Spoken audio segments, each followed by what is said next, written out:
So, hello and welcome along to another edition of Isolation Interviews for Hospital Radio Reading and for my YouTube channel. I'm super excited that I am joined by an amazing actress from the stage. She is, of course, Jodie Steele. Jodie, thank you for joining us. How are you? No, yeah, I'm really good, thank you. Currently in Southampton, just between shows. I Yeah. was going to say we'll obviously talk a bit about what you're up to at the moment because it is an amazing show and people need to check you out in that. But you're actually originally not based from not too far from here. You're Basingstoke, I believe. I am. I'm a Basingstoke girl. Grew up in the old B town, the concrete jungle. So what are your memories? Because I mean, do you still get to spend a lot of time there? Have you still got family in Basingstoke? Yeah, I do. I have a really diverse family actually. On one side, they're basically fully Danish, and on the other side, they're a mix of Irish Spanish. So, I think that's probably why I came out like very tanned with dry curly hair. But they all kind of reside in Basingstoke. How? Who knows? But yeah, so I do come back as much as I can because I love my family so much. And my sister has two little twin girls, my nieces, and they've only just turned one, and they're like the best. So I do come back as much as I can. I live just above London, so it's not too bad, but I stay at Basingstoke whenever I can on tour for like Richmond, Woking, Southampton, Swindon even. So yeah, it's quite nice that I have a base there. I mean, I was going to say, we'll obviously talk about the fact you're currently touring the UK, and this isn't the first time you've done this. We'll talk a bit about kind of other stuff you've done, but I mean, tell us a bit about the show you're in at the moment, because I was saying to you before, I came to see you at the Wickham Swan, which was your kind of opening venue Yeah. for the show. So tell us a bit about the show and how you got involved. Yeah, so I remember the breakdown came out whilst I was in Philomena, which was the last play that I was doing with Felicity Kendall. It's just amazing. And it came out and my agent sent it to me and she was like, "What do you think?" And I was like, "Oh yeah, that's a bit of me. I love playing the weird baddies. Like I don't know why. It's just a niche, which is really funny because I'm nothing like that myself. I'm a total goon. And so we submitted, and I saw that Jonathan O'Boyle was directing it, who is someone that I've always wanted to work with. And during the process, found out that I was always someone that he wanted to work with, which was so lovely. So yeah, taped and then got called in. It went really well, and then I had to tape again, um, in a different accent because I'm American in this play. Um, and so I did that. And then, yeah, I just waited to hear. I remember I waited for ages. And it's so weird, but there is always, well, not always, but sometimes you just know in your gut. And I think I was like, God, it went so well. Like, I feel like I should be doing this. And then there are times where you're like, it went so well, what the hell, I'm cut, you know? um, but yeah, yeah, and then I got the job. My sister's a huge Peter James fan, like massive. She's got like a whole section in her. She has like a library spare room. She's a total bookworm. She has all of his books. So she was so thrilled, and I spoke to her a lot to kind of prep for the role. And actually, when I got in the room with Jonathan, I was well off the mark. I was quite heightened and cartoonish with the part, and he said, we've got to really hone her in and make her very realistic, even though her through story, which I won't give away, Roberta Kilgore, my character, or Bobby Kilgore, as we call her, her follow through of the narrative is nuts. But I think if you lean into that too much, then it becomes, I don't know, almost unrecognizable for the audience who are not like that, and they need to connect with every character on the stage somehow. So yeah, we honed her in a bit, but it's good fun. And the cast are amazing. Peter James. He's a living legend. He's the modern day Agatha Christie. And yeah, it's a gift of a part. So I'm enjoying it. I mean, getting to obviously meet Peter James himself, and he's actually, been quite a big part of the play. So I mean, obviously, Picture You Dead is such a great book. When it comes onto the stage, it's done so well. I mean, what were you told about how it would be portrayed on stage? Because it is fantastic. What were you told? Well, prior, as in during audition, Yeah, during rehearsal yeah. process. On auditions, we got nothing. You don't really get anything. When we got into rehearsals, um, we saw the set and everything, and the fact that there's a bit of gender fluid casting with the roles, which I love, as many people have reminded me who have watched it. Ooh, your character's normally a man. But I think, it kind of makes more sense for the biggest baddie on the stage to be a female. And so yeah, I think it is a very unique way of telling the book. And also you physically cannot fit a whole book into a stage show. There's always too much padding in a book to fit in a stage show. It's the same, the most obvious example of that is Harry Potter, right? There's so much in the books that can't physically make the films because we'd be sat watching these films for like 6 hours. So I think it's been adapted beautifully. And oh my gosh, this is so terrible. Sean is his name who adapted, but I just from the top of my head. Hannah, no, I'll tell you. Wait, hold fire, hold fire. I have the script here, and we really should give him a shout out because Sean McKenna. There we go. Sean McKenna is the dramaturg slash adapter. And that's a real skill. And I can talk about that world now because I write. And so he's an incredible talent and a force on the page and turn it into a play beautifully. So yeah. I mean, as well, you've got an amazing cast with you. I mean, at the moment, you've got Peter Ash, who's there, George Rainsford, Fiona Wade. It's an amazing cast. I mean, Yeah. you must love working with these people and getting to bounce off them and do an amazing performance every night. Yeah. And we have a very caring cast, actually. We really care about our craft. We don't take ourselves too seriously, which I think is very important when you're on a tour. You have to let things go, laugh about it, if you stumble on a word or whatever. So it's a real fine line of really caring about what you do and owning your craft and taking a delicacy with that, but at the same time being lighthearted, being on tour, being a great company member. And I feel like we're like sat bang in the middle, which is amazing. Peter Ash is a phenomenal actor. I actually have quite a lot of scene work with him, and yeah, I'm just sponging off of him. He's a beautiful natural talent. George is incredibly like, again, his naturalism is amazing. Fee is just so gorgeous and so caring and loving, and yeah, they're all amazing. I mean, the thing is that when you get the celebs in, they are celebs, I don't know, but when you're in a cast with famous people, that dissipates. If someone ever came in with that energy, I'm sure that would be beaten out of them pretty quickly. So yes, it's a lovely atmosphere, very equal across the board. Now, obviously, you've done touring in the past, and so it's. I imagine, do you get used to being on the road all the time, or is it still quite hard to get your head around? Um, no, I think I guess I am used to it. Uh, all last year I was filming a lot, and again, that's like you pack your suitcase and you go. And then I went on to Philomena. So the suitcase life is something that is comes secondhand to me. Any actor, very rare that you'll be doing theatre work or film work on your front door. Unless, of course, you're doing a theatre show in the West End, and then that's pretty easy.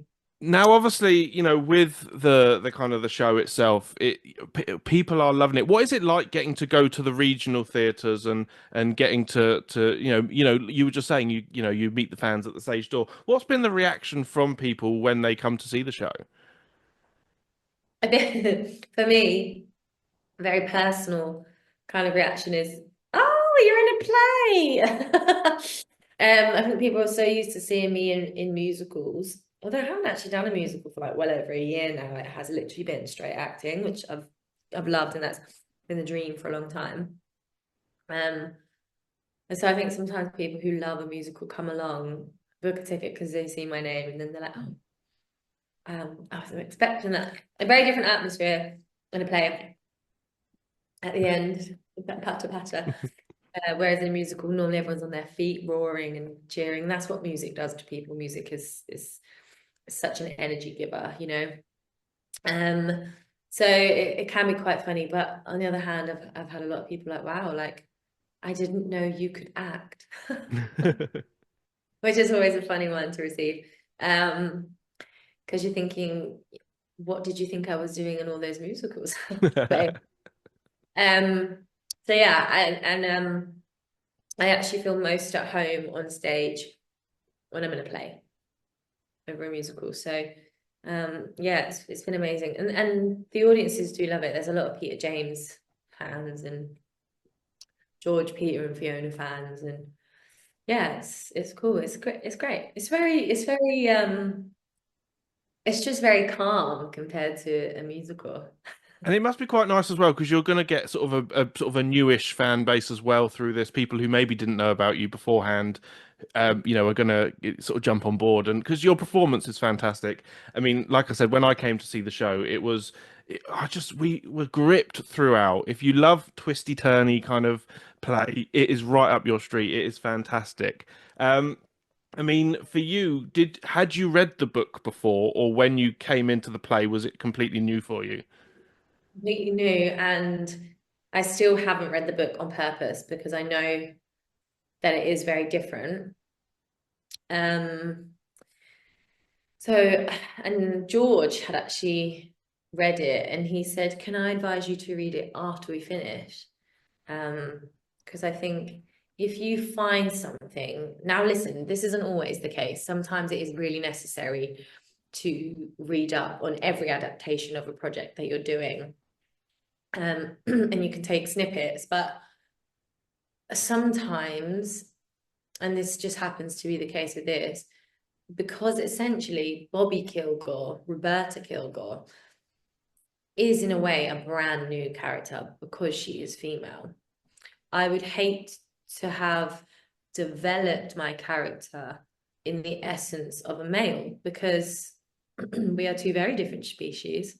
And I just wanted to find it with my own 2 feet, and learn it as I went and discover her as I went through the rehearsal process, which I did.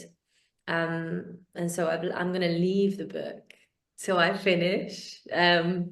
Just quite frightening actually, because I guess when Peter James fans come, I'm like, oh, I don't know what they're expecting because I haven't read it.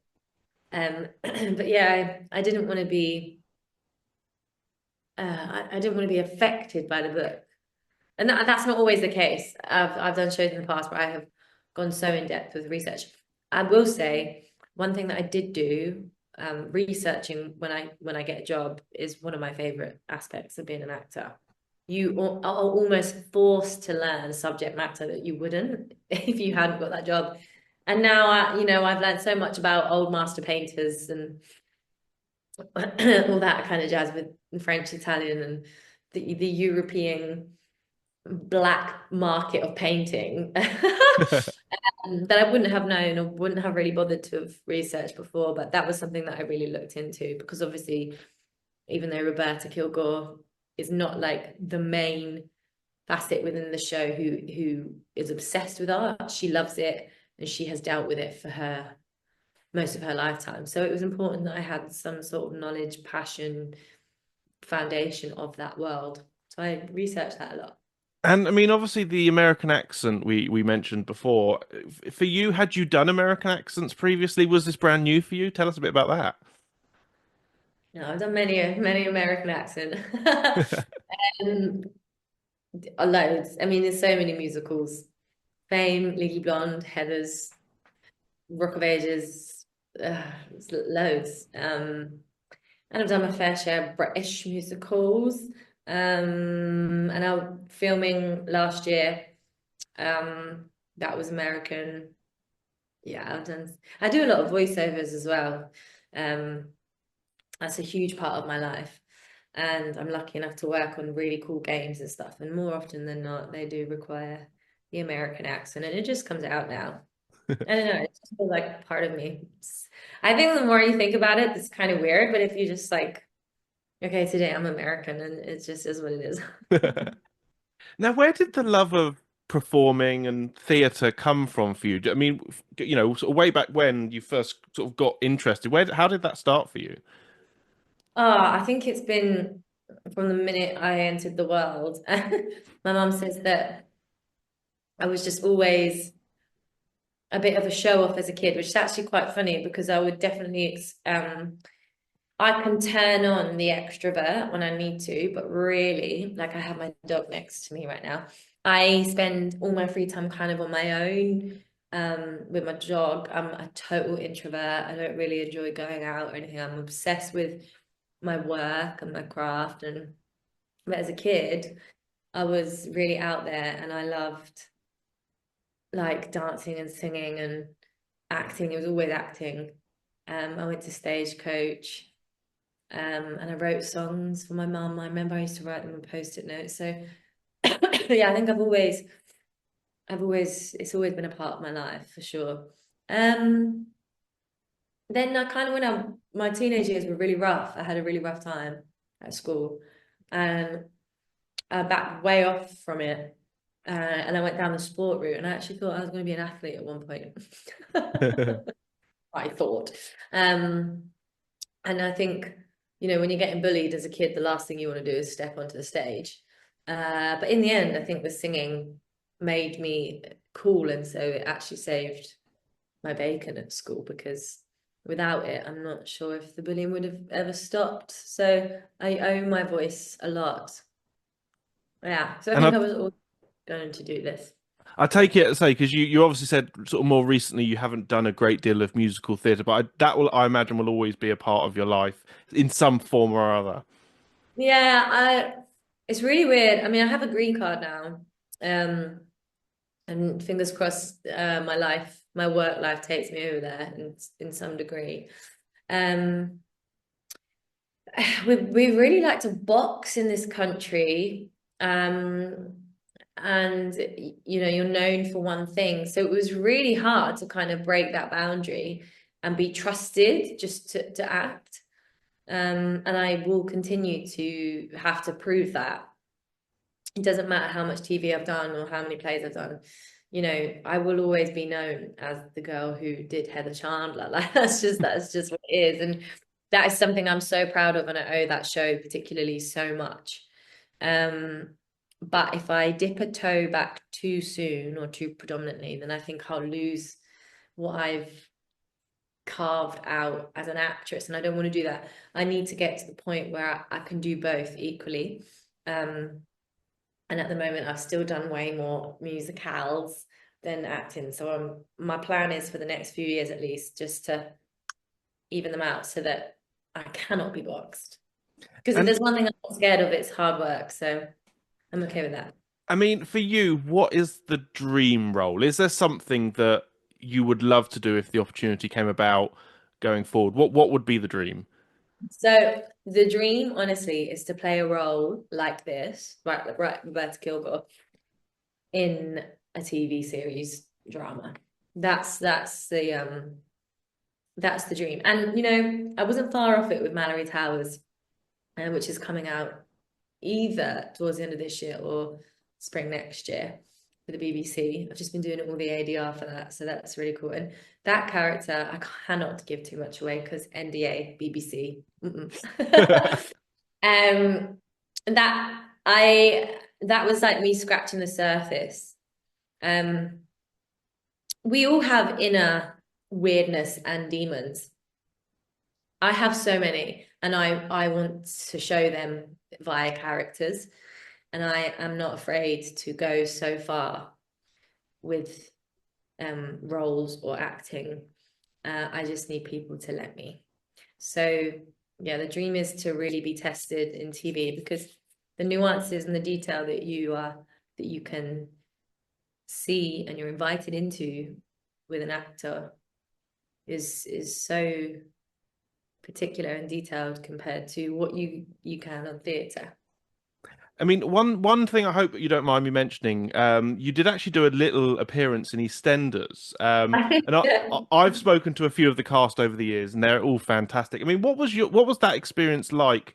Because it was only a small bit, but what was that like to be a part of? Yeah, it was really cool. Yeah, do you know, at one point I was like, oh, maybe it will be a bigger role, but then James, who played Martin, had to go and do Strictly, so he couldn't. He's just been written out, hasn't he? He's Yeah, died. he died. Yeah, in the live app. Bless him. So yeah, it was really cool, and it was mainly cool because my mum is the biggest EastEnders fan. So throughout my whole childhood, um, I remember watching my mum, watch it and watch it with her. So to tell her that I had a little cameo on EastEnders, she was beside herself.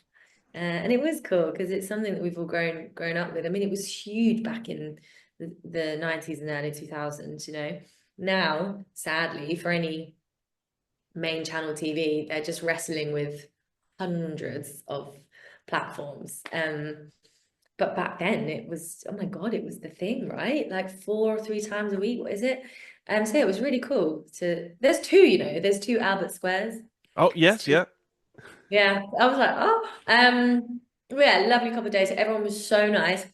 The cast were so gorgeous. Really wanted to know about musicals, actually. Oh my God, you can sing and it's really funny that actually when they do discover like your background, they get so enticed to ask questions about that world. And because that can be super alien to some of them, and they're really impressed that, wow, you do all of that at once. Yeah. And I can say with my full chest now, having done most of the realms of this industry, musical theatre is the hardest. Um, they all have their pros and cons and difficulties, and TV's harder because you are so exposed. I say that. You're not. You can do a retake. You're more exposed in theatre. You can't take back what you do. But the intensity of TV, the hours, stuff like that, it can be tricky. But musical theatre, there is nothing else quite as demanding as that. And I know people, and you really can say it when you've done all the aspects, TV, plays, musical theatre. And it is I take my hat off to all the muses out there who, you can almost get good at, oh, you do musical theatre. Listen, it's no joke. I mean, your voice has to be on point when, I mean, as I can't sing. I would never, want to, Yeah. infringe that on Like, anyone. yeah, for instance, today I'm like coughing as soon as I come off stage. Today, if I was in a musical, I doubt I'd have been on Wednesday. From Wednesday to Saturday, I've had this. There's no way I could have done a musical. No way. Now, So, I wanted to ask a bit because obviously you've been doing a bit of writing as well. So tell us a bit about that because you are super busy at the moment. So tell us a bit huh. about that. What can you say about that? Yeah, so myself and Matt Knowlton and Steele, we are an official writing duo. And this is just the beginning for us. We have lots of projects that we want to create and lots of projects that people are kind of interested in or putting us on. And I wanted to write a story that was heavily influenced by my own life, but it was just something that I'd cooked up in my brain, and I wanted it to be called Jane. I wanted it to be based around the idea of this plain Jane and like how she kind of navigates life. And it really at the heart of it, it's about grief. I don't want to give too much away because there's a huge bombshell in Act 1 and massive couple of twists in Act 2. We did the workshop showing of Act 1 a couple of weeks ago at the other palace. We sold out, bam, like 5 performances. And I don't know if I can officially say this, but we may or may not, we may or may not be giving the full workshop version within, let's say, the next 9 months. I don't know. Ooh. So yeah, I have to do another draft. Writing. Do you know, now that I've began this kind of journey in my life, people like Sondheim, Angelo Weber even, who have and are creating almost hundreds of musicals in their lifetime. I don't know how, because wow, it's a long process. And every time I write something and then I come back to it, I'm like, I hate that. I want to change it. Sometimes for me, how he cooked up what he cooked up in his lifetime is honestly inhuman.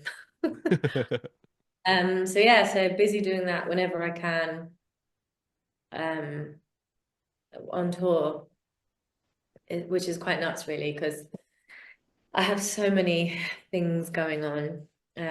So it's very rare that I sit on my sofa and watch TV, put it that way. Now, I just want to say it's been an absolute pleasure talking to you. Before we go, is there any messages you'd like to give to the patients who are currently stuck in hospital at the moment, or to the, amazing NHS staff that are doing amazing things? What would you like to say? Well, NHS staff, I'm in awe of you. I think the NHS can get lost under its political, financial dilemma. And what we have to remember is the people who are working for the NHS are literally bending over backwards, living their lives for others, which quite possibly is the greatest gift you could ever give as a human being. Um, so to all the NH staff, I bow down, I clap you. I don't really have the words. Like I spend my life quite literally doing probably one of the most selfish industries. Um, Although it gives people a lot of joy, it's nothing compared to what you guys are doing. So thank you. And to all the patients who are in hospital right now, I send you love, I send you well wishes, joy and hugs and warmth, and I wish you well and I wish you better and I wish you health. And I hope that you are out of this hospital as soon as you can be. And of course, when they're out, they should come and see you because it is fantastic. I mean, you're going all over the country. I know you're going to be in Milton Keynes and all over the place. So they should come and check you out. But Jodie, it's been an absolute pleasure. Thank you so much. Keep safe, and you're welcome back anytime. Thank you. Lots of love. Mwah!